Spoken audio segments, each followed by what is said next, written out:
নবী নবী গো, এই জান্নাতি ফলটা কি গো নবী? জান্নাত জানতে বড় মনে চায়। আবার নবী বলেছেন সুবহানাল্লাহ আলহামদুলিল্লাহ লা ইলাহা ইল্লাল্লাহ। আলহামদুলিল্লাহ আমাকে মোটামুটি একটা স্বস্তির মধ্যে তিনি আমাকে এখন রেখেছেন, তাই না? আসলে সত্যিকার অর্থে আপনারা কি সত্যি মন থেকে আমার কথাগুলো শুনবেন? আমি এই জন্য আজকে পবিত্র কালামে হাকিম থেকে এমন একটা আয়াত নিয়েছি, যারা ওলামায়ে কেরাম আমার ডানে বামে আছেন এবং মাইকে যারা আমার কথা শুনছেন, এই স্টেজে কিন্তু এখানে কিন্তু একটা বিন্দু পরিমাণ সাউন্ড হবে না, কারণ এটা কিন্তু এখানে কাউন্ট হচ্ছে। আমি কিন্তু এটা মোটেও পছন্দ করি না, কারণ এই জায়গাটা কি জানেন, এই জায়গাটা দুই ধরনের কন্ডিশন তৈরি করবে আপনার মনের ঘরে। কয় ধরনের? দুই ধরনের কন্ডিশন আপনার মনের ঘরে তৈরি করবে এই জায়গাটা। এই দুই ধরনের কন্ডিশনের মধ্যে প্রথমত আপনি হতে পারবেন, আজকের এই ইনস্ট্রাকশন থেকে আপনি হতে পারবেন একজন প্রেমিক। আর প্রেমিক হওয়ার পরে আপনি আরেকটা ইনস্ট্রাকশন আপনি এখান থেকে নিতে পারবেন, সেটা হলো আপনার হৃদয়ে তৈরি হবে ভয়। আল্লাহ বলেছেন ইয়া আইয়ুহাল্লাযীনা আমানুত্তাকুল্লাহা ওয়াবতাগু ইলাইহিল ওসিলা। আল্লাহ বলেছেন হে ঈমানদারগণ, আল্লাহ বলেছেন O believers, you fear me, তোমরা আমাকে কি করো? ভয় করো। এটা কে বলতেছেন? আল্লাহ বলতেছেন। ইমানদারদেরকে ডেকে ডেকে বলছেন। আল্লাহ কিন্তু কোনো বেঈমান কাফের মুশরিক মুনাফিককে বলেননি। আল্লাহ বলেছেন তোমরা আমাকে কি করো? ভয় করো, এবং আমাকে পাওয়ার জন্য তোমরা একটা উসিলা খোঁজো। কি খোঁজো? উসিলা খোঁজো। আমি ছোট্ট করে বলছি, একেবারে ভেরি সিম্পল ভাবে। সেই উসিলাটা কি? আল্লাহ রাব্বুল আলামিন একেবারে স্পষ্ট করে বলে দিয়েছেন। এটা আল্লাহ রাব্বুল আলামিন একেবারে সুন্দর করে বলে দিয়েছেন যে join with my dear people, come to my paradise. Allah বলেছেন join with my dear people, আমার প্রিয় লোকেদের সাথে যুক্ত হও, কাম টু মাই প্যারাডাইস। আমি বলেছি তোমরা তার সাথে যুক্ত হয়ে আমার জান্নাতে চলে এসো। আল্লাহ বলেছেন ফাদখুলি ফি ইবাদি ওয়াদখুলি জান্নাতি। এটা আপনারা চান না? আপনারা যারা সাধারণ মানুষ, আপনারা মুক্তির জন্য, আপনারা স্বস্তির নিঃশ্বাস ফেলার জন্য, আপনারা যেন অসুস্থ হয়ে আপনারা যেন ফিউচারের দিকে পা বাড়াতে পারেন, কবরের দিকে পা বাড়াতে পারেন, এই জন্য আল্লাহ রাব্বুল আলামিন আপনাদের জন্য এই নিয়ামতটা দিয়েছেন যে তোমরা আমার প্রিয় লোকেদের সাথে যুক্ত হও আর আমার জান্নাতে চলে আসো। এখন আপনাদের মনে মনে প্রশ্ন আসতে পারে যে আল্লাহ, জান্নাতে গেলে কি আমরা বেকার থাকবো? যদি পেটে খিদা লাগে তাহলে কি করব? আমাদের পেটে খিদা লাগতে পারে, আমরা তো জান্নাতি, তোমার পছন্দের, তাহলে আমরা কি করব? আল্লাহ বলেছেন টেনশন করার কোনো কারণ নেই। আল্লাহ বলেছেন ইনদা রাব্বিহিম ইউযিকুন। আল্লাহ বলেছেন দে রিসিভ ফুড ফ্রম আল্লাহ। আল্লাহ রাব্বুল আলামিন ওই জান্নাতীদের জন্য জান্নাতি খাবার বরাদ্দ করে রেখেছেন, আর সেই খাবারটা তোমরা কবরে যাওয়ার পরেই, তোমরা পরযোগী জীবনে যাওয়ার পরেই তোমরা সেই খাবারটা রিসিভ করবে। কথা বোঝেন? এখানে কিন্তু কবর কিন্তু সবাইকে দেওয়া হয়। কি করা হয়? আপনারা কি আমার কথা বুঝেন না? স্পষ্ট সবাই বুঝেন? সবাই বুঝেন আমার কথা? তাহলে একটু সাউন্ড দিতে হবে। আপনাকে আমাকে জবানটা দিয়েছেন, আরেকজনকে কিন্তু এই জবানটা আল্লাহ দেননি। একজন বাক শক্তিহীন, আরেকজনের বাক শক্তি আছে। আপনি আমি কথা বলতে পারি, আরেকজন পারে না। এই আপনি আমি পারি, এই জন্য আল্লাহ রাব্বুল আলামিন আপনাকে একটা দায়িত্ব দিয়েছে। আপনাদেরকে এখানে কথা বলতে হবে, অন্যথায় আপনাদের পিঠে দুইটা সিল পড়বে। কয়টা সিল? দুইটা সিল, দুইটাই নেগেটিভ। দুইটাই কি? নেগেটিভ। একটা হলো আপনারা কৃপণ হিসাবে বিবেচিত হবেন। আল্লাহ কৃপণকে মোটেও পছন্দ বলে। হুজুর আমরা তো কৃপণ না, তাহলে আপনাদেরকে ধরে নিব আমি, আপনারা প্রাউড ফিল করতেছেন, তার মানে অহংকার করতেছেন। আল্লাহ রাব্বুল আলামিন স্পষ্ট করে বলে দিয়েছেন অহংকার একমাত্র স্রষ্টারই সাজে, যিনি লা শারিক, যাকে বলা হয় there is no god but Allah, তার মানে লা ইলাহা ইল্লাল্লাহ। অহংকার ওনারই সাজে। আল্লাহ সূরা ইখলাসে বলেছেন কুল হু আল্লাহু আহাদ। অহংকার ওনারই সাজে। আল্লাহ ইজ ওয়ান, যিনি এক, যার কোনো শরীক নেই। কারণ আপনি কতদিন বাঁচবেন সেটাও কিন্তু জানেন না। আপনি সন্ধ্যার সময় চা খেয়েছেন, তারপরে আপনি কি খাবেন সেটাও কিন্তু আপনি জানেন। আপনি আজকে বেঁচে আছেন, আগামীকালকে বেঁচে থাকবেন সেটাও আপনি জানেন। আপনার ভিতরে, আমার দিকে তাকান, আমি এখানে সত্যিকারে আলোচনা করার জন্য এসেছি। তার কারণ কি জানেন? আপনারা কিন্তু সবাই আমার। আপনারা সবাই কি আমার, আমি আপনাদের। কেন জানেন? আমরা যার বাড়ি যেখানেই হোক, আমরা আহলে সুন্নাত ওয়াল জামাতের অন্তর্ভুক্ত, তাই না? আহলে সুন্নাত ওয়াল জামাত মানে হলো রাসূলকে গ্রহণকারী একটা পরিবার, রাসূলকে গ্রহণকারী একটা গোষ্ঠী। রাসূলকে গ্রহণকারী একটা টিম। রাসূল বলেছেন আহলে সুন্নাহ ওয়াল জামাত ইজ দ্য বেস্ট পার্টি। সুন্নি জামাতি হলো শ্রেষ্ঠ দল, আর এই দলের জন্যই জান্নাতটা বরাদ্দ। আমি আপনাদেরকে বোঝানোর জন্য এসেছি, কারণ এটা একটা ক্লাস। এটা কি ক্লাস? আমি জানি আপনারা এখানে যারা ব্যবসায়িক আছেন, আপনারা অনেকে এখানে অনারেবল পারসন, আপনারা অনেকে এডুকেটেড পারসন, আমি এটা জানি। কিন্তু তারপরেও আজকের এই মুহূর্তের জন্য আপনাকে মনে করতে হবে আই এম এ জিরো। আপনাকে মনে করতে হবে আমি একজন স্টুডেন্ট।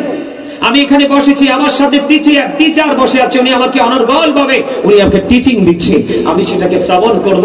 যদি এই মেন্টালিটি আপনাদের থাকে, আমার বাবার বয়সী, দাদার বয়সী, বিশেষ করে ম্যাক্সিমাম আমার স্টুডেন্টদের বয়সী অনেক যুবক ভাইদেরকে দেখতে পাচ্ছি, তোমাদের মধ্যে, আপনাদের মধ্যে, সবার মধ্যে একটা কন্ডিশনে আপনারা সবাই আসতে হবে যে আমরা স্টুডেন্ট, হুজুর হচ্ছে আমাদের টিচার, উনি যা বলবে আজকে আমরা মন দিয়ে শুনবো, আমরা মনে করবো আমরা কিছুই না। তখন আপনারা এখান থেকে যে কি নিয়ে যেতে পারবেন সেটা কল্পনার বাহিরে। সম্মানিত উপস্থিতি, আমি আপনাদের কি বলি, আপনার আমার মাঝে এই যে মানুষটাকে দেখতে পাচ্ছেন না, এই মানুষটার একটা সংক্ষিপ্ত নাম আছে। আমরা বাঙালি বাংলা ভাষায় বলি মানুষ, ইংলিশ এটাকে কখনো বলা হয় ম্যান, আবার কখনো বলা হয় পারসন। আর আল্লাহর কোরআনের ভাষায় যদি বলি, আল্লাহ কখনো বলেছেন ইয়া আইয়ুহান নাস, আবার কখনো বলেছেন ইয়া আইয়ুহাল ইনসান। এটা হলো মাথা থেকে পা পর্যন্ত বডি স্ট্রাকচারটা এই মানুষটা, আসলে কিন্তু এটা আসল মানুষ নয়। এই মানুষটার মাঝে আরেকটা মানুষ আছে, যেটাকে ইংলিশে বলা হয় সোল, বাংলাতে বলা হয় আত্মা, আরবিতে বলা হয় রূহ। আল্লাহ বলেছেন say the soul is the warder of my lord. Allah বলেছেন কওলির রূহু মিন আমরি রব্বি, past tense, present tense, future tense। আমি জাস্ট এক্সাম্পল দিচ্ছি, আমি আপনাদেরকে এক্সাম্পল দিচ্ছি। আমরা প্রত্যেকটা পারসন কি ডবল পারসন, প্রত্যেকটা মানুষ কি ডবল, আমরা কিন্তু কেউই সিঙ্গেল নই। সম্মানিত উপস্থিতি, এখানে আসলাম কেন আসতে একটু পরে বলছি। তো এখন এই যে মানুষটা ভিতরে আছে, এখন আপনাকে আমাকে সবাই মানুষ বলে না, কথা বলে না, মৌখিক কথা বলেন না। আপনাদের এই জবানের হিসাব তো আল্লাহ নিবে, কারণ আল্লাহ রাব্বুল আলামিন বলেছেন, বলবো, আল্লাহ বলেছেন remember me then I will remember you. Allah বলেছেন remember me then I will remember you. Allah বলেছেন ফাযকুরুনি আযকুরুকুম, তোমরা আমাকে স্মরণ করো, আমি তোমাদেরকে স্মরণ করব। তার মানে আল্লাহ রাব্বুল আলামিন বলেছে তোমরা আমার জিকির করো, আমি তোমাদের জিকির করব। এখন আপনাকে আমাকে জবান তো দিয়েছে আল্লাহ জিকির করার জন্য। জিকির হচ্ছে আরবি শব্দ, বাংলাতে বলা হয় স্মরণ, যেটাকে ইংলিশে বলা হয় রিমেম্বার। আল্লাহ বলেছেন ইয়া আইয়ুহাল্লাযীনা আমানু যকুরুল্লাহা যিকরান কাসীরা ওয়াসাব্বিহুহু বুকরাতাও ওয়াসীলা। আল্লাহ ইমানদারদেরকে ডেকে ডেকে বলেছেন তোমরা বেশি বেশি করে আল্লাহর জিকির করো, সকাল থেকে সন্ধ্যা আল্লাহর পবিত্রতা ঘোষণা করো। কোন কন্ডিশনে করব? ফাযকুরুল্লাহা কিয়ামান, তোমরা দাঁড়িয়ে দাঁড়িয়ে জিকির করো, ওয়া কুউদান, বসে বসে জিকির করো, ওয়া আলা যুনুবিকুম, তোমরা শুয়ে শুয়ে জিকির করো। লাভটা কি হবে? লাভটা কি হবে? আমি আবার কিন্তু দেহ এবং আত্মার কাছে ফিরে আসবো। আপনারা যেহেতু ইউ আর ভেরি উইক, আমি বলতে বাধ্য হয়েছি আপনারা যথেষ্ট দুর্বল, কিন্তু আমি আপনাদেরকে এখান থেকে অ্যাক্টিভ করে বের করে দিতে হবে। আমি আপনাদেরকে বলি যে এই জিকিরটা কেন করব, এই জিকিরের ফায়দা কি? বন্ধুরি আমার নবী, আপনার নবী, দু জাহানের বাদশা নবী সরকারে মদিনা, তিনি বলে দিয়েছেন তোমরা জান্নাতি মানুষ, যখন তোমরা জান্নাতের বাগানে আসা যাওয়া করো, তখন তোমরা ওখান থেকে জান্নাতি ফল খেয়ে নিও। ইয়া রাসূলুল্লাহ, ইয়া হাবিবাল্লাহ, নবী, নবী গো, ও প্রাণের নবী, ওই জান্নাতের ফলটা কি গো নবী? জানতে বড় মনে চায়। আপনারা কি জানতে চান, খেতে চান? কথা বলে না। আপনারা এখানে কি জন্য আসছেন? কিছু নিতেই তো, কিছু পেতেই তো, কথা বলেন না। আমার নবীজি বলেছেন জান্নাতি ফল, নবী, নবী গো, এই জান্নাতি ফলটা কি গো নবী? জান্নাত জানতে বড় মনে চায়।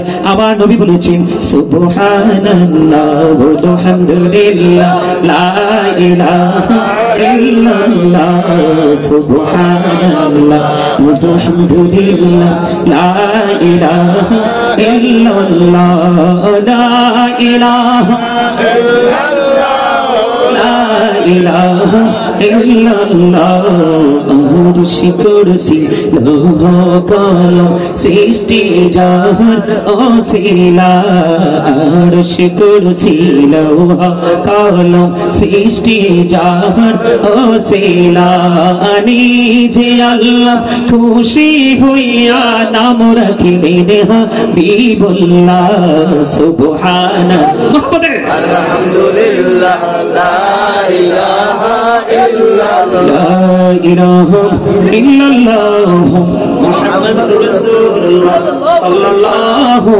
আলাইহি ওয়াসাল্লাম। জিকিরের আরো মজা আছে বন্ধুরে, আমার দিকে তাকান। আল্লাহর হাবিব জানিয়ে দিয়েছে হযরতে আবু হুরায়রা রাদিয়াল্লাহু তাআলা আনহু থেকে হাদিস কানা বর্ণিত, মনটা দিয়ে শুনবেন বন্ধু। আমার নবী বলেছেন, কেউ যদি জিকির করতে করতে আল্লাহর দিকে 1 বিঘা পরিমাণে গিয়ে যায়, আল্লাহর বান্দার দিকে 1 গজ পরিমাণে গিয়ে আসে। কেউ যদি জিকির করতে করতে আল্লাহর দিকে 1 হাত পরিমাণে গিয়ে যায় রে, আল্লাহ রাব্বুল আলামিন ওই বান্দার দিকে 2 হাত পরিমাণে গিয়ে আসে। জিকির করতে করতে কেউ হেঁটে হেঁটে যদি আল্লাহর দিকে যেতে যায়, আল্লাহ কথা দিয়েছে আমি আমার বান্দার দিকে দৌড়ে আসি। এটা কি একটা জলসা না? কথা বলেন না, এটা তো একটা জিকিরের জলসা। আল্লাহর হাবিব বলেছেন পৃথিবীর কোন জলসায় বসে বসে যেই কোন জলসা হতে পারে, নামাজ আল্লাহর জিকির, হজ আল্লাহর জিকির, সুবহানাল্লাহ আল্লাহর জিকির, আলহামদুলিল্লাহ আল্লাহর জিকির, লা ইলাহা ইল্লাল্লাহ আল্লাহর জিকির, আলহামদুলিল্লাহ বলা আল্লাহর জিকির। কাউকে সৎ কাজের দিকে ডাকা, এটাও আল্লাহর জিকির। কাউকে আবার অসৎ কাজের জন্য বারণ করাও, এটাও আল্লাহর জিকির। আপনি যদি জিকির করতে থাকেন, জিকির আপনি যেখানে বসে করেন, ঘরে করেন, পাহাড়ের চূড়ায় করেন, ক্ষেতের আইলে করেন, আজকের ইজ্জত বাজার ব্যবসায়িকদের উদ্যোগে আজকে দৈনিক যে আমাদের নিত্যদিনের চাহিদা পূরণ করা হয়, এটা কি কাঁচা বাজার না? এই সবজি বাজার যারা পরিচালনা করছেন তাদের উদ্যোগে আজকের ঈদ মিলাদুন নবী নবীজির শুভ আগমনকে ঘিরে জান্নাতের বাগান সাজিয়েছেন। এটাও আজকে আর বাজার নাই, চারপাশে রহমতের ফেরেশতারা বেষ্টনী দিয়ে দিয়েছে। এটা একটা আল্লাহর জিকিরের জলসা। আল্লাহ কথা দিয়েছে, আমার নবী আপনাকে আমাকে জানিয়ে দিয়েছে, পৃথিবীর কোন জলসায় বসে যখন আমার বান্দা বা বান্দি বুড়া বা জওয়ান যেই কোন লোকে জিকির করবে, আমি আল্লাহ কথা দিলাম তার চাইতে উত্তম জলসায় আমি আল্লাহ আমার ওই বান্দার জিকির করি। আপনি যদি চলে যান বাড়িতে, আজকে মাহফিল শেষে বাড়ি যাবেন কিনা? আপনি যখন বাড়ি চলে যাবেন, যাওয়ার পথে যদি কেউ প্রশ্ন করে, অথবা আপনার বাড়িতে যাওয়ার পরে যদি আপনার হাউস ওয়াইফ আপনাকে প্রশ্ন করে, বাবা মা প্রশ্ন করে, কোন শুভাকাঙ্ক্ষী প্রশ্ন করে, তুমি তো তখন মাহফিলে ছিলা, তুমি কি একটু বলতে পারবা তোমার আল্লাহ তখন পর্যন্ত কি করেছে? আপনি কনফিডেন্সলি বলে দিবেন, গাজী সুলাইমান আল কাদরি সাহেব আজকে বলেছে, আমার নবী নাকি আমাদেরকে ইনফর্ম করেছেন, জানিয়েছেন, তোমরা যখন জলসায় বসে বসে মালিকের জিকির করো, আমার মালিক তখন ওই বান্দার জিকির করে। এখান থেকে বোঝা যায় আমি এতক্ষণ জিকির করেছি, এতক্ষণ পর্যন্ত আমার মাওলাও আমার জিকির করেছে। বলেন না সুবহানাল্লাহ। আমি আপনাদেরকে বলি, বিশ্বের যে অ্যাস্ট্রোনমার যারা আছে, বিশ্বের যে সায়েন্টিফিক যারা আছে, তাদের গবেষণা থেকে উঠে এসেছে বন্ধু, গবেষণা ইনস্টিটিউট থেকে তারা বের করেছেন জিকির থেকে বাংলা কি পায়। তারা বলেছেন Zika is the heart medicine, জিকির হলো হার্টের ঔষধ। আর যেরকম না সুবহানাল্লাহ, এই যে সুবহানাল্লাহটা বলছেন, এটাও তো জিকির। জিকির কি? আল্লাহর হাবিব বলেছেন জিকির 2 ভাবে করা যায়। কথা বলবেন না, কথা বলবেন না। জিকির জবান দিয়েও করা যায়, অন্তর দিয়েও করা যায়, তবে জবান এবং কলব দুটো মিলে যে জিকির করা হয়, ওই জিকিরটা হলো সবচেয়ে উত্তম। আল্লাহর হাবিব বলেছেন, মানুষ যখন চলার পথে শয়তান ধোঁকা দেয়, তার মনের করে ময়লা জমাট হয়, তার এই মনের করে ময়লা দূর করার জন্য গুরুত্বপূর্ণ ভূমিকা রাখে জিকির। তুমি যেই কোনো জিনিসকে পরিষ্কার করতে একটা যন্ত্র ইউজ করো, ঠিক কিনা বলেন? ঠিক তোমার মনের করে ময়লা পরিষ্কার করার যন্ত্র হলো মাওলার জিকির। আল্লাহর হাবিব আরো বলেছেন, তোমরা যখন জিকির করো এমন ভাবে জিকির করো মানুষ দেখলে যেন তোমাদেরকে পাগল বলে। আর যখন না সুবহানাল্লাহ। এই প্রত্যেকটা দিন একটা মানুষের 2 ধরনের খাবার সংগ্রহ করতে হয় যদি সে মুমিন হয়। একটা খাবার হলো তার দেহের বাহিরের মানুষটা, কোন মানুষটা? যেটাকে প্র্যাকটিক্যালি পরিদর্শন করা যায়, মানুষ দেখে বডিটা। এই বডির খাবার পৃথিবীর হাই কোয়ালিটি বলেন, লো কোয়ালিটি বলেন, যেই কোনো প্লেসে এই পৃথিবীর বডির খাবার পাওয়া যায়। কিন্তু মুমিন আর একটা খাবার সাথে সাথে জোগাড় করতে হয়, রূহের খাবার। আত্মার খাবার এইটা পৃথিবীর যেই কোনো জায়গায় পাওয়া যায় না, ওই আত্মার বাজারে গেলেই শুধু সেই খাবারটা পাওয়া যায়। খাবারটা মিলে আজকের জান্নাতের বাগান হলো মুমিনের রুহের খাবারের ব্যবস্থা হয়েছে। জোরে জোরে কন্যা সুবহানাল্লাহ। তাহলে আমি আপনাদেরকে বলি, আমরা দরুদ পড়ছি কিনা শুরুতেই? আপনারা অনেকেই দরুদ পড়েননি, কেন পড়েননি আমার দিকে তাকান। আমি বলছি বন্ধু, জুমার দিনে কেউ যদি প্রাণের নবীকে ভালোবাসে, জুমার দিনে কেউ যদি প্রাণের নবীকে ভালোবাসিয়া প্রতিদিন যদি 80 বার যদি দরুদ পড়তে পারে, প্রত্যেকটা জুমার দিনে যদি সে নবীকে ভালোবেসে মাত্র 80 বার দরুদ পড়তে পারে, তাহলে তার 80 বছরের সগীরা গুনাহ আমার আল্লাহ মাফ করে দেয়। আমার হযরতে আনাস রাদিয়াল্লাহু তাআলা আনহু থেকে হাদিসখানা বর্ণিত, আমার নবী আপনার নবী তো জাহানের বাদশা নবী, তিনি বলে দিয়েছেন, হাদিসখানা এসেছে দাইলামি শরীফের মধ্যে, আমার নবী বলেছেন, জাহানের বাদশা নবী সরকারে মদিনা তিনি জানিয়ে দিয়েছেন, হাদিসখানা এসেছেন দাইলামি শরীফের মধ্যে, কেউ যদি প্রতিদিন, তোমরা কাজ করো না, এতগুলো মানুষ কথা বলতে হয়। দাদা আসেন, আসেন দাদা বসেন, না না না আসেন, আসেন আসেন আসেন, আপনি আসেন না কেন? আসেন, আপনি না আসলে সবাই কিন্তু ডিস্টার্ব করবে। আলহামদুলিল্লাহ বলেন। আমাদের প্রধান অতিথি কোথায়?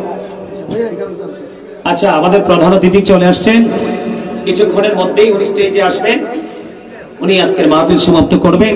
আমি আপনাদেরকে বিনীতভাবে অনুরোধ করছি, আল্লাহ রাসূল বলেছেন, কেউ যদি প্রতিদিন দৈনিক 1000 বার রাসূলকে ভালোবেসে, রাসূলকে মহব্বত করে, রাসূলের কদমে 1000 বার দরুদ দিতে পারে, আল্লাহর হাবিব বলেছেন সে জান্নাত না দেখা পর্যন্ত তার মরণ হবে না। সুবহানাল্লাহ। আপনারা কি মনে করতেছেন আমি জানি না, শুনেন, ওই যে বলেছি দেহ এবং আত্মা, যে কোনো মুহূর্তে দেহ থেকে আত্মাটা বের হয়ে গেলে কিন্তু you are dead, I am dead, আপনাকে আমাকে মৃত বলে ঘোষণা হবে। ঠিকানা হবে কোথায়? কবরে। কোথায়? এটা পাহাড়েও হতে পারে, পুকুর পাড়েও হতে পারে, নদীর পাড়েও হতে পারে, আবার কারো কারো ঠিকানা অজানা গন্তব্যেও হতে পারে। হতে পারে কিনা? কিন্তু যাওয়া তো মাস্ট বি, যাওয়া তো ঠেকানোর কোনো ক্ষমতা। আমি ছোট্ট করে বলছি, আমার দিকে তাকান। আল্লাহ রাব্বুল আলামিন বলেছেন, ইন্না বাতশা রাব্বিকা লাশাদীদ। আল্লাহ বলেছেন, the sieging of Allah is difficult। আল্লাহর ধরা, আল্লাহর পাকড়াও বড় শক্ত, বড় কঠিন। তার মানে আল্লাহ ধরবে বান্দাকে খুব শক্তভাবে। আল্লাহ রাব্বুল আলামিন ধরার পরে আল্লাহ বলেছেন, ইন্নাল্লাহা সারিউল হিসাব। আল্লাহ is going to take account। আল্লাহ হিসাব গ্রহণে অত্যন্ত তৎপর। আল্লাহ বান্দার কাছ থেকে হিসাবগুলো নিবে চুকিয়ে চুকিয়ে। কিন্তু যদি কোনো কারণে আপনি পথভ্রষ্ট হয়ে যান, লাইনচ্যুত হয়ে যান, এই পৃথিবীতে কিন্তু আপনি সাহায্য চাইলে কারো না কারো কাছে পান। অসুস্থ হলে ট্রিটমেন্টের জন্য হসপিটাল খুঁজে পান, পান কি পান না? এরকম সিস্টেম আছে না নাই? পান, কিন্তু পরকাল হবে অত্যন্ত ভয়ঙ্কর। আল্লাহ রাব্বুল আলামিন বলেছেন, বান্দা আসার আগে সাবধান হয়ে আসো এবং ফিউচারের বাজারটা করে আসো, তাহলেই তোমার ফিউচার হয়ে যাবে ব্রাইটনেস। তার কারণ হলো আল্লাহ বলেছেন, লা ইয়ামুতু, people will not die that day. সেদিন মানুষ আর মরতে পারবে না। আল্লাহ বলেছেন, ফিহা ওয়ালা ইয়াহইয়া। আল্লাহ বলেছেন, people will not be able to live that day. সেদিন মানুষ বাঁচতেও পারবে না। আল্লাহ বলেছেন, ওমা হুম আন হাবিন গায়িবিন। আল্লাহ বলেছেন, people will not be able to escape that day. সেদিন মানুষ সেখান থেকে অদৃশ্য হতে পারবে না, পালাতেও পারবে না। করবেনটা কি সেদিন? উপায় আছে?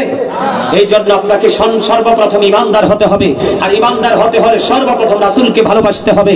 আর এই ভালোবাসাটাই হলো আমরা মুমিন হিসাবে আমাদের জন্য ফরজ, এবং রাসূলের আহলে বাইতকে ভালোবাসতে হবে, এটা আমাদের জন্য ঈমান এবং ফরজ।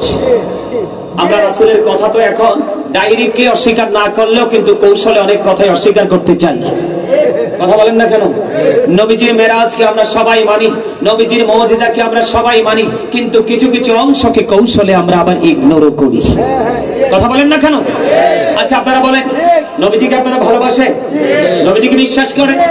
আপনি বিশ্বাস না করলেও নবী নবী আল আমিন, Allah of the first pillar. Allah of the first pillar is the Lord of world, Rabbul Alameen. Muhammad Rasulullah sallallahu alaihi wasallam is the blessing for the world, rahmatan lil alamin. কি চমৎকার না? কথা বলেন না কেন? স্রষ্টা হলেন রব্বুল আলামিন, আর আল্লাহর প্রিয় হাবিব হলেন রাহমাতাল লিল আলামিন। আপনি দেখেন না কালেকশনটা, জয়েন্টটা কেমন? কালেমার দিকে তাকান, লা ইলাহা ইল্লাল্লাহ মুহাম্মাদুর রাসূলুল্লাহ সাল্লাল্লাহু আলাইহি ওয়াসাল্লাম। কি চমৎকার! There is no good but Allah. সে আল্লাহ ব্যতীত কোনো উপাস্য নেই, কোনো ইলাহ নেই। মুহাম্মদ রাসূলুল্লাহ সাল্লাল্লাহু আলাইহি সাল্লাম is the blessing of the messenger of Allah. চুরি চুরি কন্যা সুবহানাল্লাহ। দেখছেন নি, একদিকে স্রষ্টা আরেকদিকে সৃষ্টি, একদিকে তাওহীদ আরেকদিকে রিসালাত। কি চমৎকার লাগে না? আর যেন বলেন না, আমরা কেন রাসূলকে ভালোবাসবো? রাসূলের ভালোবাসার মধ্যে আল্লাহর ভালোবাসা আছে। আর রাসূলকে ভালোবাসলে আমরা ইমানদার হিসাবে বিবেচিত হয়ে যাই। এটা আমাদের হাদিসে যাওয়া লাগে না, কোরআন আমাদেরকে সাক্ষী দেয়। কে দেয়? কোরআন আমাদেরকে সাক্ষী দেয়। আমার দিকে দেখেন, আল্লাহর নাম লিখতে 4টা হরফ লাগে, আলিফ লাম লাম হা, একটার উপরে নিচে কোনো নক্তা। নবীজির নাম মোবারক লিখতে 4টা হরফ লাগে, মিম হা মিম দাল, একটার উপরে নিচে কোনো নক্তা। 4 কত হলো? 8 হলো। জান্নাত কয়টা? 8টা। এবার খবর দেখো, একটু গবেষণা করে দেখেন, একটু আপনি স্টাডি করে দেখেন, প্রেমটা কোথায়? আপনি নামাজে আসেন, মেরাজ তো আমাদের জন্য নামাজ, মুমিনের জন্য মেরাজ। আপনি নামাজে আসেন, প্রত্যেকটা নামাজের আগে সুন্নাহ। কি বোঝা গেল? এখানে কি রাসূলের সম্মান মর্যাদা আছে যে বলে বোঝা যায় না? আরে জোরে বলেন না। আসছে সামনে রমজান, দিনটা আল্লাহর ভাগে নিয়ে নিয়েছেন, একটা রোজা রাখা ফরজ, আর রাত পুরোটা রাসূলের ভাগে। 20 রাকাত তারাবি দিয়ে শুরু করো, বাকি যা ইচ্ছা তা করো। আর জোরে বলেন না সুবহানাল্লাহ। আর একটু মহব্বতে, আমরা সফল না ব্যর্থ? আমরা ব্যর্থ। কারণ আমরা ব্যর্থ এই জন্য, আমরা শুধু আহলে সুন্নাত ওয়াল জামাতের অন্তর্ভুক্ত নিজেদেরকে দাবি করি, প্রকৃত সুন্নাহর অনুসরণ আমরা করি না। প্রকৃত সুন্নাহকে আমরা বাস্তবায়ন করি না। আমেরিকার গবেষক, আমার দিকে তাকান, আমেরিকার গবেষক মাইকেল এইচ হার্ড, তিনি 100 জন প্রভাবশালীর তালিকা করলেন। কতজন? 100 জন প্রভাবশালীর তালিকা করলেন। তিনি বক্তব্যটা এইভাবে দিয়েছেন, তিনি বলেছেন অফ অল দ্য গ্রেট, তিনি বলেছেন the 100 A ranking of the most influential person in the history. 100 জন প্রভাবশালীর তালিকায় তিনি ইনফ্লুয়েন্সিয়াল দ্বারা শ্রেষ্ঠ প্রভাবশালী হিসেবে আখ্যায়িত করেছেন আপনার আমার প্রাণের নবীকে। এই জন্য সব সময় বুকে হাত দিয়ে বলি, I am very successful person. আপনাদেরকে বলবো, ইউ আর ভেরি সাকসেস। আরে জোরে বলেন না সুবহানাল্লাহ। আপনারা এই মিলাদুন নবীকে ভালোবাসতেন, বিদায় আসতেন, যদি এটা ভালো না বাসতেন তাহলে চলে যেতেন। আর যদি কে ভালো না বাসেন, আমি একটু পরে আসছি আমার আসল ওয়াজে। এগুলো কিন্তু আমার ওয়াজ না, জাস্ট আপনাদেরকে মোটিফাই করার জন্য, অ্যাক্টিভ করার জন্য, আপনাদেরকে এক্সপেরিয়েন্স ম্যান হিসেবে প্রিপেয়ার করার জন্য আমি আপনাদের কাছে কথাগুলো বলছি। আপনারা সবাই জানেন, শাহপুর দরবার শরীফের পীর সাহেব কেবলা ডক্টর আহমদ পেয়ারা বাগদাদি পীর সাহেব কেবলা, যিনি বসরা ইউনিভার্সিটির ইংলিশ লেকচারার ছিলেন, তিনি যখন কিতাব লিখেছেন একেবারে নন স্টপলি শুরু থেকে ফার্স্ট টু লাস্ট দিন একদম রাইটিংটা কমপ্লিট করেছেন। ডক্টর আহমদ পেয়ারা বাগদাদি পীর সাহেব কেবলা বলেছেন, of all the great religious personalities of all prophet, Muhammad রাসূলুল্লাহ সাল্লাল্লাহু আলাইহি ওয়াসাল্লাম ওয়াজ দ্য মোস্ট সাকসেসফুল। জোরে জোরে বলেন না সুবহানাল্লাহ। পৃথিবীর বুকে যতগুলো নবী রাসূল এসেছে, প্রত্যেকটা নবী রাসূলের মধ্যে আপনার আমার নবী রাজনীতি থেকে ইমামতি থেকে রাজনীতি পর্যন্ত প্রত্যেকটা জায়গায় সফল। কিন্তু আপনি আমি সফল হতে পারি না, ঠিক কিনা বলেন? দোষ কি আমার না আপনার? আমার। Absolutely right answer, you are great my dear brother. একদম তাহের গার্মেন্টস এর মালিক বরম তাহের ভাই চমৎকার কথা বলেছেন, একদম কোরআনের সাথে 100% ম্যাচিং হয়ে গেছে। কোরআন শরীফের আমার সাথে আমার ভাই হাফেজ রয়েছেন, আমার কোনো ডর নেই, ভুলে বলে দিবা। কোরআন শরীফে সূরা ইউনূসের 44 নম্বর আয়াত আল্লাহ রাব্বুল আলামিন বলেছেন, ইন্নাল্লাহা লা ইয়াযলিমুন নাসা শাইয়্যান ওয়ালাকিন্নান নাসা আনফুসাহুম ইয়াযলিমুন। আসেনি? আল্লাহ রাব্বুল আলামিন বলেছেন, আল্লাহ রাব্বুল আলামিন বলেছেন, আল্লাহ আল্লাহর বান্দার উপর জুলুম করে না, মানুষ বান্দা নিজেই নিজের উপর জুলুম করে। নাউজুবিল্লাহ বলবেন না? তাহলে আপনি দোষ কি কাউকে চাপাতে পারবেন? আরে বলেন না, পারবেন দোষ কাউকে চাপাতে? আরে লুকাতেও তো পারবেন না।